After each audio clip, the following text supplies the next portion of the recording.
बॉम्बे की गलियों में प्यार, धोखा और हत्या का ऐसा खौफनाक मंजर रचा गया जिसने हर किसी को सन कर रख दिया।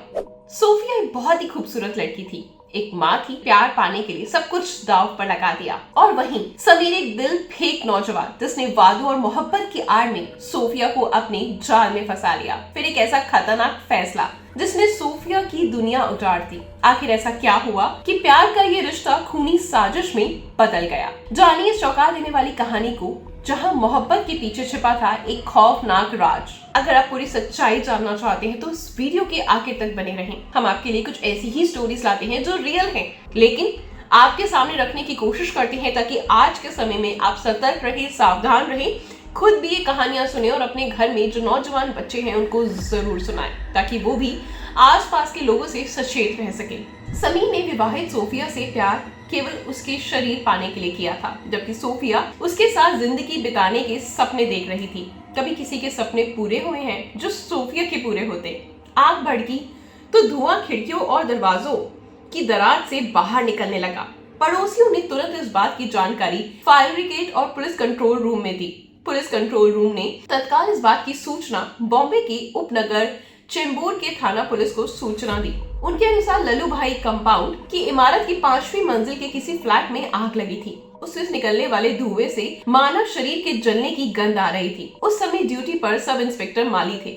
सूचना गंभीर थी, इसलिए घटना की सूचना अपने senior police inspector Chandrashekhar Nalawade को देकर वे तुरंत कुछ सिपाहियों के साथ घटना स्थल के लिए रवाना हो गए। सब इंस्पेक्टर माली के पहुंचने तक वे काफी भीड़ जमा हो चुकी थी। आग बुझाने वाली गाड़ियां भी आ चुकी थी और उन्होंने आग पर काबू भी पा लिया था। सब इंस्पेक्टर माली साथियों के साथ फ्लैट के अंदर पहुंचे तो वहां की स्थिति देखकर सब स्तंभ रह गए। कमरे में एक औरत बेहोशी की हालत में रुई के गद्दे में लिपटी थी और गद्दे के साथ उसके सारे कपड़े और कपड़ों के साथ उसका सीना, पेट, हाथ, कमर और दोनों पैर बुरे तरीके से जल चुके थे। गौर से देखने पर पता चलता है कि उसके सिर के ऊपरी हिस्से में गहरा घाव था जिससे अभी भी खून निकल रहा था। वहां तेज धार वाला एक बड़ा सा खून से सना चाकू पड़ा था, जिससे साफ होता है कि पहले हथियारों ने महिला पर चाकू से वार किया है। उसके बाद सबूत मिटाने के लिए उसे गद्दे में लपेटकर आग लगा दी। सब इंस्पेक्टर माली ने देखा कि महिला की सांस चल रही है तो उन्होंने उसे तुरंत एम्बुलेंस में डालकर उपचार के लिए घाटकोपा राजा बॉडी हॉस्पिटल भिजवा दिया। इसके बाद वे सबूतों की तलाश में फ्लैट का कोना कोना छानने में लग गए। पड़ोसियों से पूछताछ में पता चला कि महिला का नाम सोफिया शेख था।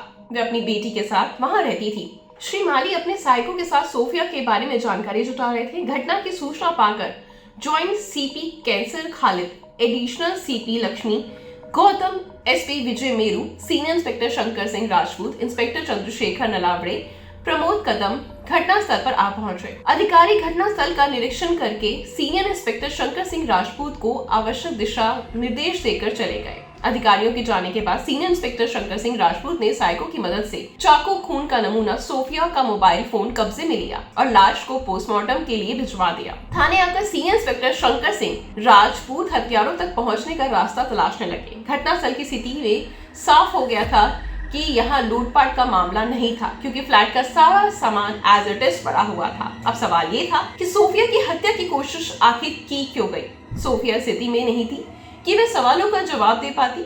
वे उस समय जिंदगी और मौत के बीच में झूल रही थी। वैसे भी उसके बचने की संभावना बहुत कम थी। आखिर वही हुआ जिसका सभी को अंदाजा था। लाख कोशिशों के बाद भी डॉक्टर सोफिया को बचा नहीं सके। उस दिन शाम लगभग 6 बजे सोफिया ने दम तोड़ दिया। सोफिया की मौत के बाद हत्यारों का, यानी जिसने उसकी हत्या करी, उसके बारे में पता चलने की जो उम्मीद थी वो खत्म हो गई। अब उन्हें अपने तरीके से कातिलों तक पहुंचना था। सोफिया का कत्ल यानी उसको जलाया किसने, क्यों और कहां से, वो कहां का रहने वाला है, ये सारे सवाल बस रहस्य बनकर रह गए। सीनियर इंस्पेक्टर शंकर सिंह राजपूत ने इस मामले की जांच इंस्पेक्टर चंद्रशेखर नलावड़े को सौंप दी। सीनियर इंस्पेक्टर शंकर सिंह राजपूत के मार्गदर्शन में इंस्पेक्टर चंद्रशेखर नलावड़े ने इन्वेस्टिगेट करना शुरू करा और ऐसे में चंद्रशेखर की इस टीम ने सोफिया की बेटी, इमारत में रहने वालों और इसके नाते रिश्तेदारों से लंबी पूछताछ की। इमारत में लगे सीसीटीवी कैमरों की फुटेज भी देखी गई, लेकिन काफी मेहनत के बाद उसके कातिलों तक पहुंचने का पुलिस को कोई सुराग नहीं मिला। जब पूछताछ से पुलिस को कोई सुराग नहीं मिला तो पुलिस ने सोफिया के मोबाइल नंबर की कॉल डिटेल्स निकलवाई।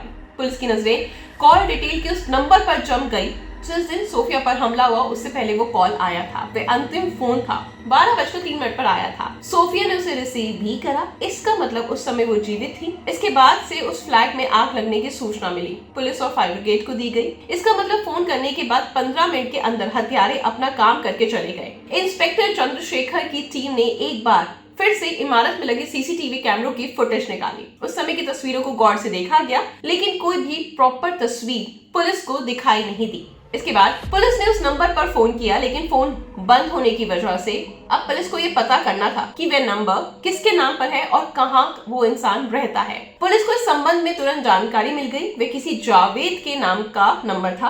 पुलिस को उसका पता भी मिल गया। पुलिस जब उसके घर पहुंची तो वह वहां पर नहीं मिला, पर जावेद की बहन और भाभी मिली। तो पुलिस ने पूछताछ करनी शुरू करी और ऐसे में दोबारा से जब उसको फोन किया गया तो उसका फोन उसके जिगरी दोस्त पप्पू के पास है। पप्पू का पता भी दोनों ने बता दिया, इसलिए पुलिस टीम वहां से सीधा पप्पू के घर पहुंची। पप्पू के घर से वो गायब था। पुलिस टीम ने उस फोन को सर्विलेंस पर लगा दिया, जिसका उपयोग पप्पू कर रहा था। उसके बाद सर्विलेंस की मदद से 12 दिसंबर 2013 की दोपहर 2 बजकर पुलिस की टीम ने पप्पू को शिवडी के आसपास घेर लिया। काफी सारे सबूत थे, इसलिए उसे घेर कर सच्चाई उगलवा ली। आखिरकार उसने स्वीकार कर लिया कि मुन्ना उर्फ परहेज शेख के साथ उसने दुबई में रहने वाली समीर के कहने पर सोफिया की हत्या की है। इसके बाद पुलिस ने पप्पू की निशानदेही पर घाटकोपर के तिलक नगर के सावले नगर के रहने वाले मुन्ना और उसके घर पर छापा मारकर गिरफ्तार कर लिया। पप्पू के पकड़े जाने से पूछताछ में उसने भी अपराध स्वीकार कर लिया। इसके बाद दोनों को मेट्रोपॉलिटन मजिस्ट्रेट के सामने पेश किया गया। 7 दिनों के लिए पुलिस की रिमांड पर रखा गया।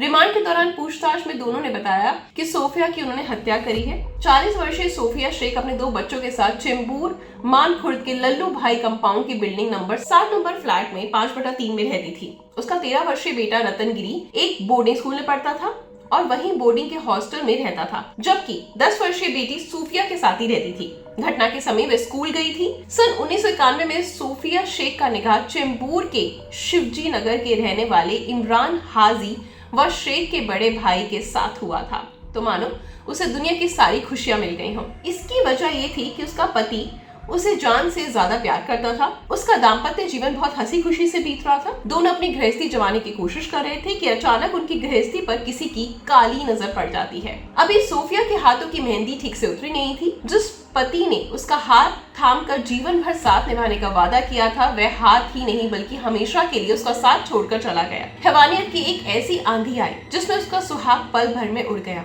सन 1992 में बॉम्बे में जो सांप्रदायिक दंगे हुए थे, उसमें उसका पति मारा गया। पति की आकस्मिक मौत ने सोफिया को तोड़ कर रख दिया। उसे दुनिया से ही नहीं अपनी जिंदगी से भी नफरत हो गई। वह जीना ही नहीं चाहती थी, लेकिन आत्महत्या भी नहीं कर सकती थी। वह हमेशा सोच में डूबी रहने लगी और मुस्कुराने की तो छोड़ो, बातचीत भी करना लगभग भूल सी गई थी। उसकी हालत देखकर माँ बाप परेशान होने लगे। उसने जिंदगी शुरू ही की थी कि उसके साथ इतना बड़ा हादसा हो गया। अभी उसकी पूरी जिंदगी पड़ी थी। उसकी जिंदगी को संवारने के लिए उसके माता पिता ने उसके निगाह की सोची, यानी दूसरे शादी की सोची। सोफिया के माता पिता ने उसके दूसरा जो निगाह था उसके पहले पति के छोटे भाई इमरान हाजी व शेख से कराना चाहते थे। सोफिया के ससुराल वालों में बातचीत करके जब उसके माता पिता ने इमरान से निकाह का प्रस्ताव सोफिया के सामने रखा तो उसने मना कर दिया, लेकिन उन्होंने उसे ऊंच नीच का हवाला देकर खूब समझाया तो वह देवर इमरान हाजी शेख के साथ निकाह करने को तैयार हो गई। इसके बाद दोनों परिवारों की उपस्थिति में बड़ी सादगी से सोफिया का निकाह हुआ। उसके पति के छोटे भाई इमरान हाजी व शेख के साथ हो गया। 1996 की बात थी। इमरान ऑटो चलाता था। निकाह के बाद सोफिया ने अपने दूसरे पति से वैसा ही प्यार करना शुरू करा जैसे वो पहले पति से करती थी। वजह ये थी कि वो भी अपनी पत्नी से बहुत प्यार करता था। अपनी सारी कमाई लाकर सोफिया के हाथों में रख देता। उस बीच उसने हर दुख सुख दुख का ख्याल भी रखा। सोफिया उसके बाद 2 बच्चों की माँ बनी। पहला बच्चा बेटा था, दूसरी बेटी थी। बच्चों के बढ़ने के साथ साथ जिम्मेदारियां बढ़ने लगी। जिम्मेदारियां बढ़ी तो खर्च भी बढ़ा, जिसके लिए इमरान को कमाई बढ़ाने की ज्यादा समय देना पड़ता था। अब वो पहले की तरह सोफिया को प्यार नहीं कर पाता, ना समय दे पाता। इससे सोफिया का मन बेचैन रहता, जिससे वो छोटी छोटी बातों पर बड़े बड़े झगड़े होने लगे। धीरे धीरे झगड़े इतने बड़े हो गए कि दोनों ने अलग रहने का निर्णय कर लिया। इस तरह दोनों के संबंध खत्म हो गया। पति से अलग होने के बाद सोफिया दोनों बच्चों को लेकर मानखुर्द में बॉम्बे महान द्वारा मिले मकान में आकर रहने लगी। बच्चों के साथ यहाँ आकर सोफिया खुश तो थी, लेकिन इस बात का ये भी था कि पति से अलग होने के बाद हर औरत बहुत दिनों तक अपने दिलो दिमाग पर काबू नहीं कर पाती। वह जवान तो थी, समस्या बढ़ती जा रही थी, क्योंकि इस उम्र में जोश होता है, उसे संभालना हर किसी की वश की बात नहीं। इस औरत के दिन ब दिन बहुत मुश्किल हो रहा था, जिसकी वजह से अपनी मर्यादा तक भूल गई। ऐसा ही सोफिया के साथ हुआ। सोफिया अपने पति से यानी इमरान से अलग होने के बाद अपने मन पर काबू नहीं कर पाई, इनफैक्ट तन पर भी, और स्वयं को समीर शेख की बाहों में झोंक दिया। 25 वर्षीय समीर शेख अपने भाई के साथ गोवी शिवजी नगर के उसी इलाके में रहता था जहाँ सोफिया अपने पति इमरान हाजी व शेख के साथ रहती थी। समीर शेख देखने में जितना सुंदर स्वस्थ था, उतना ही दिलफेक था। इसी वजह से लड़कियां उसकी कमजोरी बन चुकी थी। समीर के पास किसी चीज की कमी नहीं थी। वह दुबई की किसी कंपनी में नौकरी करता था, अच्छी कमाता था, इसलिए खर्च करने से भी उसे कोई परेशानी नहीं थी। वह हमेशा हीरो की तरह सज धज कर रहता था। उसकी शादी भी नहीं हुई थी, इसलिए कोई जिम्मेदारी भी नहीं थी। अपने दिल फेंक स्वभाव की वजह से उसने सोफिया को अपने एक रिश्तेदार के यहाँ ठहरा भी दिया। पहली नजर में वो दिल दे बैठा कुंवारा समीर अपनी उम्र से बड़ी 2 बच्चों की मां सोफिया पर मर मिटा। सोफिया जब तक अपने उस रिश्तेदार के घर थी, तब तक महिलाओं को पटाने में माहिर समीर की नजरें सोफिया के इर्द गिर्द घूमती रही। सोफिया को भी एक ऐसे पुरुष की जरूरत थी जो उसके भटकते तन मन पर काबू कर सके, इसलिए समीर से नजरें मिलते ही उसका दिल उस पर खो गया। सोफिया ने समीर को तब तक देखा जब तक वह लड़का था। आज वही समीर जवान होकर अपने और आकर्षित करने की कोशिश कर रहा था। भरा पूरा चेहरा, चौड़ी छाती और मजबूत बाहें देखकर सालों से शारीरिक सुख से वंचित सोफिया का मन विचलित हो उठा और उसे चाहत भरी नजरों से ताक रहा था। इसलिए सोफिया ने भी उस पर अपनी नजरें इनायत कर दी, यानी देखना स्टार्ट कर दिया। बातचीत में होशियार समीर को उस पर अपना प्रभाव जमाने में देर नहीं लगी। उसी दौरान दोनों ने एक दूसरे के फोन नंबर लिए। इसके बाद मोबाइल पर बातचीत शुरू हो गई, मुलाकात शुरू हुई। मुलाकात ही नहीं, प्यार ही नहीं, बल्कि शारीरिक संबंध में बदल गई। 2 बच्चों की मां होने के बावजूद सोफिया की सुंदरता भी जरा भी कम नहीं हुई थी। उसके रूप, सौंदर्य और शालीन स्वभाव में समीर डूब सा गया। औरतों का रसैया समीर शेख जब तो दुबई में रहता तो फोन से बातें करता, सोफिया को अपने प्यार से इस कदर उलझा रखता कि उसे दूरी का एहसास ही नहीं हुआ। दुबई से आने पर समीर सोफिया के लिए ढेर सारे उपहार लेकर आता और इस कदर प्यार करता कि उसके बीच का जो खालीपन था वो भर जाता।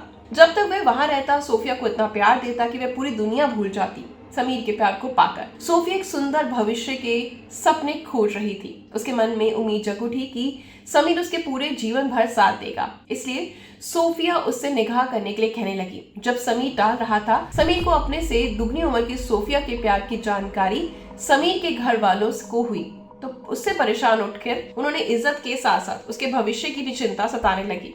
उन्होंने दुनियादारी बताकर उसे समझाया बुझाया, शादी के लिए राजी हो गया। इसके बाद उसके लिए पारिवारिक लड़की खोजी और समीर जो था वो शादी के लिए तैयार भी हो गया। लेकिन वह जानता था कि सोफिया आसानी से मानने वाली औरत नहीं। उसने सिर्फ शारीरिक जरूरत के लिए नहीं बल्कि उससे प्यार किया है, इसलिए वह जानता था कि सोफिया आसानी से उसे छोड़ने वाली नहीं। समीर भले ही उससे शादी का वादा करता था, लेकिन सच्चाई ये थी कि उसने मात्र शारीरिक जरूरत पूरी करने के लिए सोफिया से प्यार किया था। यही वजह थी कि घर वालों ने उसके लिए दूसरी लड़की की तलाश शुरू कर दी। सोफिया को लेकर परेशान रहने लगा, क्योंकि वह जानता था सोफिया आसानी से तो बिल्कुल भी नहीं मानेगी। पता चलने पर हो सकता है वो उसके खिलाफ रिपोर्ट भी दर्ज करा दे, बदनामी भी हो, समीर कानूनी शिकंजे में भी फंस जाए। इसलिए सोफिया नाम के इस कांटे को अपनी जिंदगी से निकालने के लिए उसने खतरनाक फैसला किया। इसकी जिम्मेदारी उसने अपने दोस्त पप्पू उर्फ इस्लाम शेख को सौंप दी। वह सोफिया को एक बार शादी का वादा करके 20 नवंबर 2013 को दुबई चला गया। 28 वर्षीय पप्पू उर्फ इस्लाम शेख शिवाजी नगर में उसी इमारत में रहता था जिसमें समीर शेख का परिवार रहता था। उसकी आर्थिक स्थिति ठीक नहीं थी, इसलिए उसने लगभग साल भर पहले व्यवसाय करने के लिए समीर से काफी सारे पैसे उधार लिए थे। समीर से रुपए लेकर उसने जो व्यवसाय किया, सहयोग से वह भी नहीं चला। उसकी जमा पूंजी उसमें डूब गई। पप्पू समीर का कर्ज कहां से अदा कर पाता। समीर ने रुपए ब्याज कर दिए थे, जो ब्याज के साथ बढ़ते ही जा रहे थे। समीर ने अपने रुपए मांगे तो पप्पू ने रुपए लौटाने में मजबूरी जताई और कुछ दिनों के लिए मोहलत मांगी। अब समीर को समझ आ गया था कि पप्पू जल्दी रुपए नहीं लौटाएगा, इसलिए उसने मौका देखकर कहा कि तुम मेरा एक काम कर दो, मैं तुम्हारा ये कर्ज माफ कर दूंगा। जिसके लिए इतना कर्ज माफ करने को तैयार हो गया। पप्पू ने पूछा, भाई क्या करना है जो तुम इतनी बड़ी रकम माफ कर रहे हो। उसने कहा, काम बताओ। तो उसने बताया कि सोफिया शेख की हत्या करनी है। समीर ने कहा। समीर के बात सुनकर पप्पू को झटका सा लगा, क्योंकि ये काफी खतरनाक काम था। लेकिन समीर के जो ब्याज बढ़ता जा रहा था वो कभी नहीं दे सकता था। इसके बाद सोफिया की हत्या कैसे करनी है, कब करनी है, ये बात पप्पू ने पूछना शुरू कर दिया और वो राजी हो गया। समीर ने पूरी योजना सोच समझकर बनाई।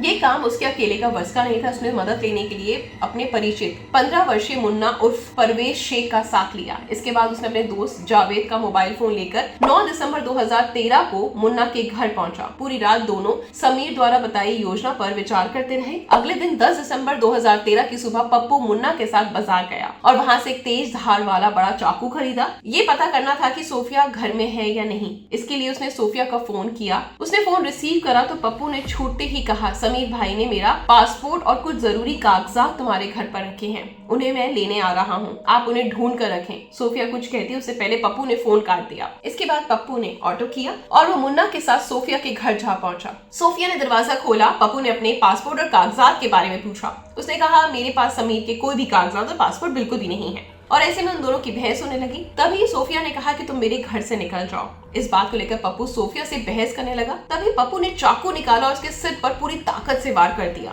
वो इतना तेज वार था कि सोफिया संभल ही नहीं पाई और गिर पड़ी, वह बेहोश हो गई। इसके बाद पप्पू और मुन्ना ने सोफिया को सारे गहने उतारे, उसे उसी हालत में गद्दे में लपेट दिया, बाहर जाते समय आग लगा दी। लेकिन उनका ये अपराध ज्यादा दिन तक छुप नहीं पाया, क्योंकि सोफिया के जलते शरीर और घर से उठते धुएं ने पड़ोसियों को चौकन्ना कर दिया। जिसके बाद उन्होंने पुलिस को जानकारी दी और इस तरीके से वो दोनों पकड़े गए और इस तरीके से उन दोनों ने सारी चीजें बता दी और वो गिरफ्तार हो गए। उसके बाद पुलिस ने उन दोनों से जानकारी ली, उनको तो हिरासत में डाला ही डाला और साथ में समीर की जानकारी भी ले ली कि वो दुबई में कहाँ रहता है और उसे कांटेक्ट किया गया और उसको भी गिरफ्तार कर लिया गया। तो इस वीडियो से बेसिकली में यही सीखने को मिलता है कि आप सबसे पहले इंसान को जानें, उसके बाद अपने शारीरिक संबंध बनाएं या उसको प्यार करें। इस तरीके से किसी भी रिश्ते में जल्दबाजी ना करें, क्योंकि आगे जाकर आपको नहीं पता उसका क्या खामियाजा आपको भुगतना पड़ेगा। और आजकल के समय में तो इस तरह की प्यार की बहुत सारी स्टोरीज आ रही हैं जो सक्सेस तो नहीं होती, बट हाँ डेडलाइन तक जरूर ले जाती हैं, यानी उसमें से एक इंसान को मौत के घाट उतार दिया जाता है। तो बस यही है कि जो रिश्ता जायज है वही फिर भी सक्सेस हो सकता है, नाजायज रिश्ता हमेशा आपको मौत के घाट ही उतारेगा। आप ऐसी ही अच्छी अच्छी खबरें देखना चाहते हैं तो प्लीज हमसे संपर्क करें, मतलब अपनी स्टोरीज भी शेयर कर सकते हैं कमेंट बॉक्स में। हमारे चैनल को सब्सक्राइब करें, नहीं किया है तो बेल आइकन को जरूर प्रेस करें। Good luck.